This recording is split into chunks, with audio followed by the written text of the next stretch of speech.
Hello, Aries. It's umomgtarot, and this is your weekly tarot card reading.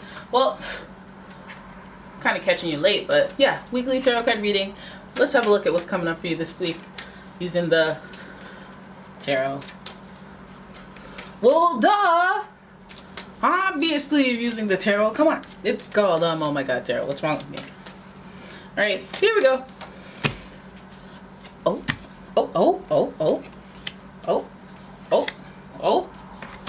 Okay.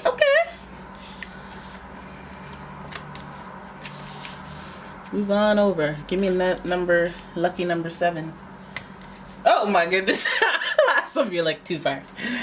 Too far. You should have held at 6. But look at this jiggity jaggedy mess that I made. Almost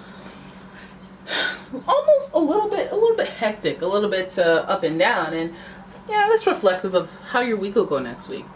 So this week starts off with matters of the heart and how you feel at home. Nothing to celebrate here. Possibly something to celebrate in the future, which could, infer that there's some changes going down. Now, this change may relate to the person that you share a deep connection with. Somebody you feel is your soulmate, your twin flame, your boo-boo, baby boo-boo, you're meant to be. Feels like some of that energy is thrust to the front of your week. And then we have the King of Pentacles. So some of you guys have some catching up to do with your bills. The ban is coming down. They're like, hey, this is final notice. I'm at your door. Hired goons. All right, and some of you just need to get that money right. Get it flowing on a boss level. Make some boss decisions this week. So for some of you, that manifests as, all right, this week I'm not going to order no Uber Eats. This is the week I'm just going to hold off and save some money. Or this week I'm going to eat ramen noodles. But it's about making some smart decisions. I mean, some of you guys are quite going to do the opposite because this boss energy is in reverse. But it's a time to flex the boss energy when it's in reverse. Flex a little harder. Have a little more self-control. Have a little more discipline as far as your money. And let's hope that we don't cross-interact that with, boom, the 8 of Pentacles, where it's like you're a little distracted at work. You could be a little more engaged. But maybe some of you guys are out here in the streets working from home. You're like, you know what? Forget it. I'm not going to put my pants on. And it's like, okay, well, let's flex a little professionalism just for this week. Maybe, you know what? Who might tell you to put on the pants? Maybe some shorts. A skirt. Why not? All right, but it seems like money and work and that type of thing. And plus, some of you may even have a boss kind of watching you and be like, oh yeah, the budget. How much productivity did you do? So just when it comes to your money or your finances, your income, anything related to that, keep it locked, keep it tight this week. Then we have the King of Water. What? King of Cups. That just flew out of my mouth. The King of Water. So you could be dealing with, in addition to Capricorn, Taurus, or Virgo, the earth signs from the King and the Pentacles energy over there, you could be dealing with a water sign, Cancer, Scorpio, or a Pisces. Very Cancerly energy here with the King of Cups. So it's telling you to be emotionally intelligent and handle people with care. Don't just let your ego possess you. Be a little more understanding of people who are stressed out and just put yourself in their shoes. Flexing on that type of capability that you have, the empathy, the compassion, and the kingship, because people look up to you even when you're not. When you're busy doing them works, when you're busy rolling up them sleeves and getting into the nitty gritty, people are looking on going like, yeah, that guy's a hero, man. Yeah, she's a winner. She's a winner. But just if in that moment they're looking at you and that's the one day you decided not to wear pants. You know what I mean. It ain't cute. But use emotional intelligence. Be like, you know what? I'm gonna start this boss energy from within. It's good. It feels good to be on the fly. Because so many people, they may need some encouragement vicariously through me. So let me throw down in the boss energy, the king energy of the week.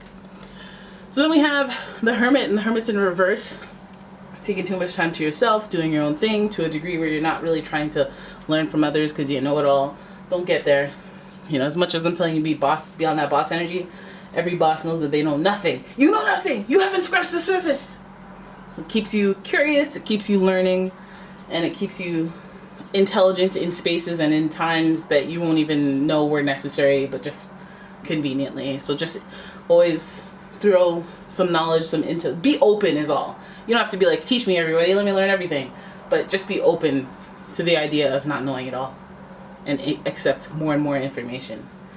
Also, this is Virgo energy, so it's in reverse. So I'm wondering, okay, was there meddling Virgo, a Virgo watching from afar? Somebody, why you out there? Why you over there looking at me? Type energy. And it could be watching from afar. It gives me some sort of like in the distance. This is like almost like a driftwood kind of thing about a Virgo, where it's like in the distance. I'm coming toward you, but not quite yet. There may be a flicker of synchronicity in your week. Or a little bit of like, oh, ooh, I can feel their presence. This Virgo. Or this Scorpio. So then we have, and I want to go in that direction because we see the Hermit going on a journey and he's in reverse, but he's facing the Knight of Wands. And the Knight of Wands is all about that action. He's all about, okay, let me go out here in these streets and do the most. Let me wear this armor because I'm planning on doing a bit extra. And well, the thing is, he's bold. He's courageous and he sends messages, and he doesn't just send messages. He makes sure, like, he's not like the page where he's like, oh, hello, hey, my mom told me to tell you. He's like the person that you send after the page has been insulted and threatened. It's like, oh, okay, let me talk to him. You know, he's that guy. He might as well have a tattoo on his neck. And so this energy is a little bit more rambunctious and feisty-ish, like not just, not pushover energy. So it feels like there's a person who might be rolling up in there towards the end of the week. It might be a Virgo, someone doing a solo thing. Could also be a Scorpio. But it's the two major arcanas that are sandwiching this card. And it tells me that this person's like kind of trying to ease in there. They're on a solo kick. They're on a marching in out of nowhere type kick. But in conjunction with this person that seems to be rolling up in here, we have the Death card that says that there's an ending here. So this may be somebody that you ended it with, trying to come back, trying to get in there, or somebody that you know that this is like, no, this is the end. I gave you a clear message, this was an end, but you don't listen. You're not listening. You're not behaving. And so yeah, that could be Scorpio energy. It could be a little bit of a, hey, we're loyal. We were, again, there's twin flame energy in the mix. So this person may think the connection, the bond is really deep. You may be like feeling that way as well, where you're like, I wish I could quit you. But you know, all right, let's do one more cycle of this foolishness. And that's pretty much, I mean, look, it's funny how the end of your week ends with the Death card. Because it's like, okay, well, this is one cycle coming to an end. So it could be an indicator of how this person who's coming in, their cycle will go. This person may take the action, but not a whole, let me move into your home type action, but more, let me get up in there. Let me do something. Maybe I'll like a post. Let me do something. Let me leave some mail. Let me out of the blue. Let me surprise. Because that fire energy is hot and it has some surprise energy in there. And again, twin flame energy will give you some surprising situations. Anything done in the spirit of bringing the twin flame energy together will be very like divine. So it'll be out of nowhere. It'll be like, oh, how did that happen? Okay. I see you, spirit guides. Hey. But yeah. So you could be dealing with a Capricorn, Taurus, Virgo, or Cancer, Scorpio, or Pisces. And that's your weekly reading. I hope you guys enjoyed it. If you did, please give the video a thumbs up, subscribe to the channel, leave a comment, share the video. And if you'd like a personal reading, check out the description for a link to my website, as well as a link to my Etsy shop. And I will see you guys in the next one.